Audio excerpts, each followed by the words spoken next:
it's hard to not talk about Stefon Diggs and wonder, I guess, is this real? Because I've said this now to Greg and I've said it to Mike, but I want your take. The Diggs we saw tonight, I know he had 100 yards receiving last week as well. The Diggs we saw tonight was a different human than what we've seen earlier in the season, just in the way that he moved, his ability to run after the catch. I know he was jacked up for this game. And honestly, I love the honesty about it all. He said it in pregame interviews. He said it in postgame interviews. Nostalgic coming here. Was it personal? Yes. Like he left it all out there. So he really wanted to perform, but that's not enough to put up the type of game that he put up here.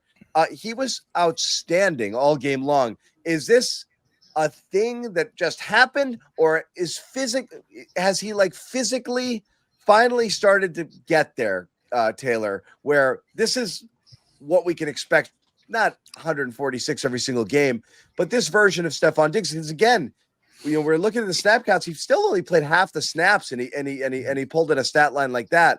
He was everywhere. I still think it's going to be the kind of situation where different guys are going to lead the team in receiving each week. But I think that Diggs, if we're at the end of the season counting up who had the most 100-yard games or who led the most, I think it will be him. And in training camp, obviously, we had our questions. They weren't using him to his full capacity. He didn't play in the preseason. You can only glean so much from training camp because you're not tackling, right? So if a guy jukes somebody in space, okay, did he actually juke this guy, or did the guy pull up because he knows he's not trying to level his teammate or anything like that? I will say, though, the yak specifically is something that I feel like is really starting to turn on in the past couple games for Stefon Diggs, because you saw it, man. He looked slippery at times.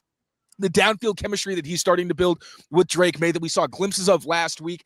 And in the summer, you saw some of it, but it was still it feels like Diggs is kind of more of a chain mover for these guys. He shows up on crossing routes every once in a while, but you didn't see that inherent, oh my God, it looks like Josh Allen, Stefon Diggs 2.0. This looked like Josh Allen, Stefon Diggs 2.0. Not to, again, I don't want to get to the comparisons, but it's literally impossible when you're on the field that Stefon Diggs had so much success with Josh Allen on. And I didn't get the question in, but there were so many times where I was just this feel like the way that he's responding. You have to imagine playing with Josh Allen for so long, a top-tier quarterback with elite talent who can make these wild plays that 99% of human beings could only dream of making. And his ability to remain calm, be a nice security blanket, going and scooping passes when he had to, making tough adjustments. Obviously, there was that underneath throw where Drake said he threw behind him. Seemed like maybe he was trying to protect him. I don't know if he wanted him to settle or not. But those two, I really do think they're building something special. And it's a level of chemistry we haven't seen him have with anybody else. Matt Collins, we saw some flashes at the end of summer. Haven't really seen that in the regular season. Demario Douglas, another week where he's blocking his ass off. Credit to him for doing what he had to do when he was on the field and making the most of his targets today. But he's not a very big part of this offense either. It's really Stefon Diggs, Hunter Henry, and then Ramondre Stevenson when he's able to consistently be a part of the game plan. So, when there's times that maybe you have athletic safeties like the Bills have, where it's tougher to really hit Hunter Henry consistently because they're experienced in terms of Taylor Rapp and very athletic in terms of Cole Bishop. Not a lot of guys on this secondary that I thought could cover Stefon Diggs, and we saw that, whether it was zone, whether it was man, his intelligence and experience, and just, I think, the mental toughness showed consistently for him. So I do think this could be a more consistent kind of thing for Stefon Diggs, and I think you just continue to see his rapport with Drake Maye growing each week. And I think that his wide receiver ceiling his wide receiver one ceiling that he had with Josh Allen in Buffalo, that's probably gone. And I think we've kind of succumbed to that. That's he's fair. 31. He's coming off the ACL. But to go for 10 for 146 and have that chemistry with Drake Maye today, play in, play out when you need it. The gotta have it situations between those two have been here all season. But now back and forth twice on 100-yard games, he's the wide receiver one that you need in this offense specifically, where you know where he's going to be on the right time. It's not that you have to go to him even 15 times. Now, granted, they target him 12 times a game, but you know what I'm saying there, where he's not the huge goal ball guy. He's not the 15-yard, 20-yard Stefon Diggs anymore, but he is what they need for this offense to get it going, get it flowing, and winning 2 games in a row. And they did it again tonight. So I think Diggs is exactly what they need for a top guy in this offense. Now, adding more and what have you, that's another story for another day, another year, really. But I think he's okay, and I think he's good with, he is what they need right now. Kind of reminds me a little bit of, not exactly Edelman, but kind of similar to Edelman, where he's not a captain, but very clearly has a leadership role on this team because he's experienced. Stefon Diggs doesn't have the rings, but like it's a guy whose resume speaks for itself, and he's producing. Like we've talked about it, like no offense to Kendrick Bourne, of course, but it was kind of different when you had Kendrick Bourne hyping everybody up, and it's like, respectfully, you haven't done a ton in the league. So when things get hard, it's easy for guys to kind of tune it out. But when Stefon Diggs is like, no, like we're locking in, like this shit is serious.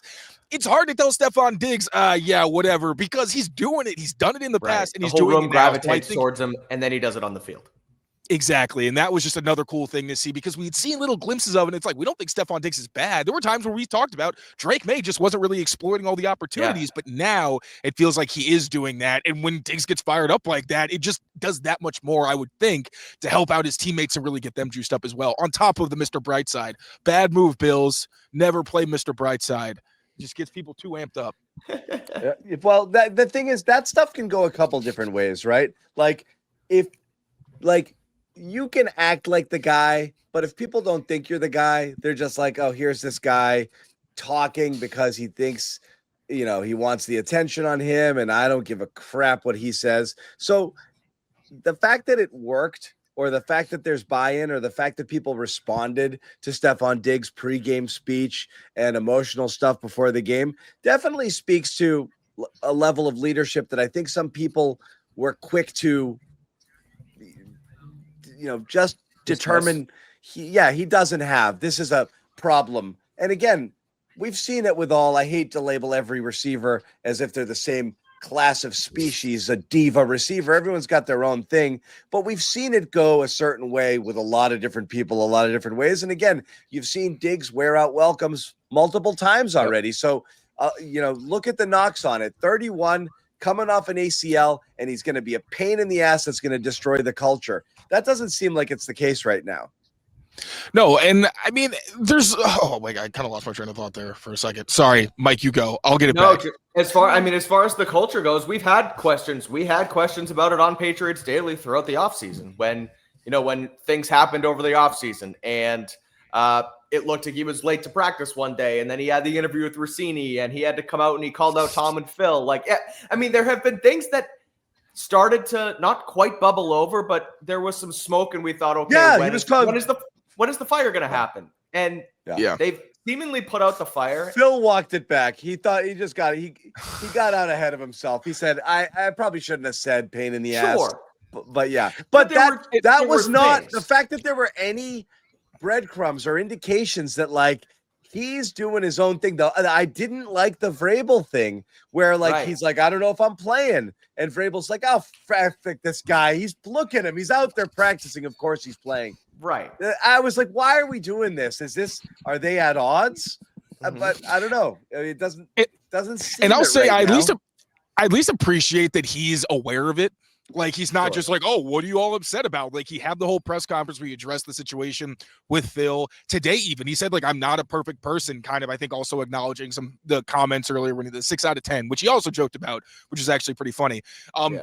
But there's that one thing that I think he has a certain level of awareness of what his role is on this team. And when he says that he's more like a cog and they have a lot of weapons, I think he believes it because it's not like he's lying. This is a team that do they have a bunch of wide receiver ones? No, but they are guys with quality skill sets. We're in this Josh McDaniels scheme where he can actually maximize those skill sets, unlike what we were hoping we were going to see in some years past with these guys. It actually works. And Diggs knows that he's not that guy. He's not the wide receiver one where, Gonzo can go up against him and he's still going to have a pretty good day. I think he gets that. And there's a certain level of humility, I think, with him on this team that I think, I'm not going to speak for his time on the Texans. I wasn't there, but at least what I heard when he first came to the Patriots was that he was a captain. He did what he was supposed to do. And just at this stage of his career, it seems like he's kind of pulling up from the diva thing, which was there. I think he would admit that, he wanted the ball and was very vocal about it earlier in his career. This isn't a situation where he can really do that. Maybe if there's a game where he's wide open a lot, he'll have the conversation with Drake. But even Drake a couple weeks ago when he was asked, are you trying to get Diggs the ball more? He's like, if he's open, yeah. And what are you going to say? Because Drake genuinely does just go to whoever's open, as we've seen with the different receiving yard leaders up until the past couple weeks. So Diggs is the unquestioned number one is what you're saying. In this offense. I'm just kidding. But go to a guy. It's all there. here's the thing. A go-to guy isn't the worst thing, but really it's more a matter of establishing trust. He has it already with Hunter Henry, but that can only get you so far. You do need someone who could be a little bit more dynamic with the ball in his hands. A lot of people thought it might be Pop Douglas because, we've seen that from him. It's turning out to be Diggs. You'd like to see him.